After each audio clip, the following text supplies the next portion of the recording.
This is the Tan Talk Radio Network. Welcome to Moments of Clarity with Tiffany Werner, licensed mental health counselor in the state of Florida. Moments of Clarity's mission is to educate and end the stigma on mental health through the inspirational stories of our exceptional guests. You can join in the show by calling Tiffany toll-free at 866-826-1340 or on Facebook and Twitter at MOC with Tiffany. Now, here's Tiffany Werner. Hi, everyone, and thanks for listening. This is Moments of Clarity. My name's Tiffany Werner, and I am a licensed mental health counselor, and I'm your host. And today we're going to have a wonderful show. We're going to be talking about social anxiety, hypersensitivity, and from a great panel of guests. First, I want to say hi to Ed behind the glass, who's always helping me run the radio. Hey, Ed. Hey. You got a crowd today? You must be serving drinks today or something. Either that or there's cake. Yep. There's always a party. I like having a lot of good friends around me, so... and if we can't social distance, I mean, I think we're social distancing enough. Yeah, you can't get any more distance than this. I know. Well, and if one's in the UK, one's in Colorado, one's in North Carolina, one's in Puerto Rico. So I think we're like far apart enough, and you're in the studio. So, yeah, but hopefully the weather's on our side. It's been raining here, so hopefully the Wi-Fi doesn't really There's a little bit of the break in the weather right now. Yeah. Well, you never know with technology, at least on my end. But we're gonna have a great show today, and so thanks for all you do, Ed. You're welcome. And so for also Building Beyond Me, he's doing the special effects. Ryan from Building Beyond Me, who's in Puerto Rico, and so anyway, so we are on live radio today. So you're welcome to call in for you listening out there. 866-826-1340. 866-826-1340. At any time, you can still call in live. Ed will patch you in, and it's a live show for the next hour. 866-826-1340. Especially if you're struggling with social anxiety, this would be a good way to maybe take a baby step and break out of your comfort zone to call in. 866-826-1340. Okay, so I would like to formally introduce all of you and then kind of go one at a time on how social anxiety has affected and impacted you. I want to first start with James Prescott. And let me just introduce you guys first, and then I'm going to give you a chance to talk, okay? So James Prescott, he's the host of Poema Podcast. He's from the United Kingdom, England, London, and he's been a published author and reaching out to mental health for years, and just a wonderful person altogether, but definitely been on the show a few times talking about hypersensitivity and social anxiety, and appreciate him. Also, David Aguilera, we have as an MOC team member. He also founded the group Beautiful Minds and has lived with social anxiety and is here to share it. And I also wanted to mention how hard it is for people with hypersensitivity and social anxiety to do this. So I really applaud you guys for doing this as well. And then as well, Kirk Patrick Miller, he's on the show Tuesday, but he two-time published author and lives with a quad diagnosis. He says, well, I think there's more than this 4. Just kidding. And obsessive compulsive disorder, which also leads to social anxiety, especially during this pandemic. So we're going to talk an interesting conversation, especially how this pandemic has really impacted and encouraged social anxiety. And for myself included, I'm the host. And so I am completely an extrovert person. I love hugs. I love large gatherings of people, and all of that's slowly changing lately, and we're going to talk about how that's impacted. What's going on today has impacted people that didn't have social anxiety, but getting a little uncomfortable out in public too. So, okay, where shall we begin? So let's start with you, James. A little bit about your history and how you grew up with some anxiety, and let's just do 5 minutes each so everybody can say something, and then we'll just dialogue. Is that okay? Yeah. Mm-hmm. Yeah. I just want to acknowledge what's going on in the world just before I start. This has been a week of a lot of anxiety and trauma and grief for a lot of people. And there's lots of things wrong in the world.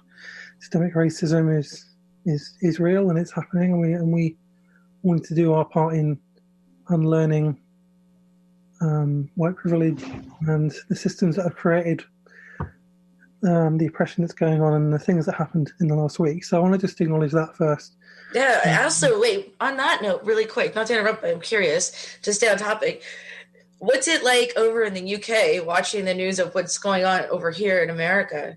Are you guys seeing all that over there? Of course you are. We're all seeing it, and there's protests over here as well. There's protests over there too? The problem here, the systemic racism is a problem everywhere. It's a problem here. We're not having the quite the violence that is happening in America, but there are big protests happening. So not everyone knows that. They don't seem to show that here, but people's words are, that means you get the good protesters that aren't causing the riots, that are just really trying to make a point, and that it's spreading across the world. That's kind of, it's great to know that the peaceful ones are standing by each other. The other rioters, I don't think that they're even involved with the protest, to be honest. I think they're just taking advantage of it, but that's my opinion. Yeah. So I wanted to just acknowledge that because it's important. But in terms of my own story of social anxiety, I've always been highly sensitive. I was quite shy growing up. And I went through kind of a big childhood trauma where I was neglected and my needs were not met. So I didn't really, and there was no awareness about mental health the way there is now. And even now it's not enough, but there was nothing at all then. And so I didn't really learn about being on the autistic spectrum or being highly sensitive and what that meant. And so I always struggled to pick up social cues. I had to teach myself how to do it, basically. I had to, all through my 20s, basically, I was teaching myself how to pick up cues and what cues meant, and asking people that I trusted, and I had to learn it. And I still have to pick it out. I'm a lot better now because I'm more in tune with my intuition, which has kind of helped. But and because I've just learned in my head. Hey James, can you speak up, please? Like a little louder. Yeah, sorry. Because I've just learned in my head what those cues are. But even then, sometimes it's difficult. Even then, sometimes there's body language that you don't quite get. Especially when, actually for me, the biggest struggle now is when I'm dating people, picking up those kind of cues, or when I'm, that's a big deal for people who can't pick up social cues. Is, when you're out with somebody, kind of sensing how it's going, and that happened. But yeah, it's difficult to explain to people who haven't experienced it, because to most people it's just natural and normal to pick up social cues, and they do it almost without even thinking. But when you don't have that ability, it's a real battle. It's a real battle, and you can get things wrong, and you can look socially awkward, and you can, end up being embarrassed and it's not your fault, because you just don't pick up cues in the same way that everybody else does. And it's important that we acknowledge that and that we learn how to respond to that, and that if we have friends who are on the autistic spectrum or are highly sensitive or for whatever reason can't pick up social cues, we have to be understanding of that, and have grace with that, and try and support them as well, because in a non-patronizing kind of way, but in a kind of helpful way. And the first step of that, of course, is acknowledging that it exists. So, and that there are people out there who can't pick up social cues and might come across badly, but actually they just don't. They're just not picking things up, and that's and they're doing their best. But it's a conscious. It requires emotional energy and physical energy to pick up for some people. It's not just intuitive.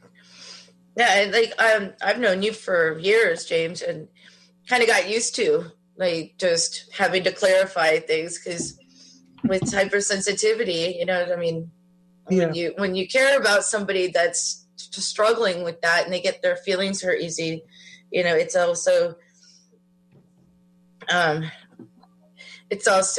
important to just take the time to clarify things because their feelings can like run away from them and they can easily misunderstand because they think, I mean, with James, there's misunderstandings often just because of your insecurities or the way you think that somebody's coming out or someone left you out or something happened. And then then I'll just clarify and be like, no, that's not what happened. And you're like, oh, okay. But if I don't respond sometimes in a timely manner, I think I turned my phone off one day and you thought I was mad at you and it ran with you. And I think it was Easter Sunday. And you're like, what's wrong with Tiffany? She's not responding. And I turned it off to be, celebrate the holiday. But that's what, I mean, and I love you for it. It's not like that, but I have to be mindful as your friend to make sure that I don't let you suffer by yourself wondering what you've done or anything like that because I don't want you worrying about something you don't need to worry about too, So, I mean, it just takes a second, I mean, other people would be like, oh my gosh, right? But it just takes a second for us to just clear the air and, and then everything's fine, But that's one thing that happens, and when you are friends with people that are socially anxious, to know the cues and to know that they just need some reassurance, and it helps so much. Reassurance, comfort, explanation, so they understand. And it's really easy to do. And Ed, did you have something to say? You're on mute. You're on mute. What James was talking about. You're on mute. Oh, hang on. Let me unmute. Who is? There we go. Ed, yeah. What James was saying, and I've said this quite a few times, back in the old days, we used to pick up the phone or see somebody in person and express our feelings or get our point across, whatever. Now with the electronic stuff of an email or a text, it's so easy to misinterpret a tone of voice or a meaning that you can't get from the actual voice-to-voice, face-to-face deal. Yeah. I mean, if you type all caps, then you really got somebody in uproar. Yeah. Well, yeah, if you accidentally are on caps lock, people will misunderstand and think you're yelling at them. Right. And I just accidentally hit the caps lock on it. So. Right. And like some people don't look at the screen while typing. Right. I'm guilty of that. And so you're typing down and it's all in caps and you don't want to retype everything. So you just let it go. And people are like, what are you yelling at me for? But what James is saying, I've even felt that way, that sometimes you can put an email down or a text down and go, am I in trouble or did I do that? Or, and then you go a long while and you wonder. And finally you pick up the phone and you clear it up that way. Mm. Absolutely. I've done that so often. I was going to mention that as well. This kind of social cues problem can apply on social media as well. It can, you can sometimes not quite pick up what people mean when they're saying something, or, like you say, you get an email or a message and you're not quite sure what the tone is or what they're really saying. And so you can, especially if you're an overthinker, and I'm an overthinker, is that you can start to overthink everything and build up something where there isn't there. And all because you're just not sure exactly what they're saying. Which is really funny. You learn to overcome over time, because I'm a lot better now. And I'm getting more in touch with your intuition is a really good thing to do. I've always found go with your first thought, because when you start overthinking, you usually go back to your first thought anyway. And your gut feeling was usually the right one. Oh my gosh, there was a time where I thought my font was pretty and bold in caps, and I used like one of those fancy fonts. Everyone back in the day thought they were like, they don't know my tone at all, because it was like, I don't know, one of those witchcraft, but it was all in black. It was all in capitals, no matter if you didn't or not. I don't know, just and then I would make it in bold and yellow. I don't know, just